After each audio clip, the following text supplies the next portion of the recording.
Michel Barnier peut-il sauver son gouvernement ? L'Assemblée nationale s'est réunie ce lundi pour voter le texte sur le budget de la sécurité sociale 2025.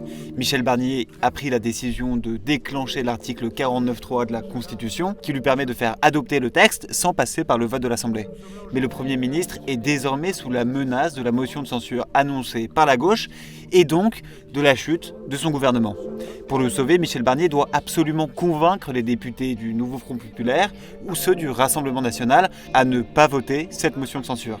Mais les députés de gauche ont d'ores et déjà acté leur vote à la motion de censure. Évidemment, face à cet énième déni de démocratie, nous censurerons ce gouvernement et Michel Barnier restera probablement dans l'histoire comme le Premier ministre qui aura eu le mandat le moins long comme Premier ministre de la Ve République. Restent donc les députés RN qui ont listé 4 lignes rouges sur les budgets de l'année 2025, la hausse des taxes sur l'électricité, la fin des exonérations de cotisations patronales pour les bas salaires, la revalorisation à minima des pensions de retraite et la baisse du remboursement des médicaments.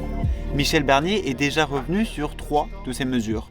Ne reste plus, aujourd'hui, que la revalorisation des pensions de retraite. Si le Premier ministre veut sauver son gouvernement, il devra céder sur ce point, a d'ores et déjà annoncé la chef de file des députés Rassemblement National, Marine Le Pen.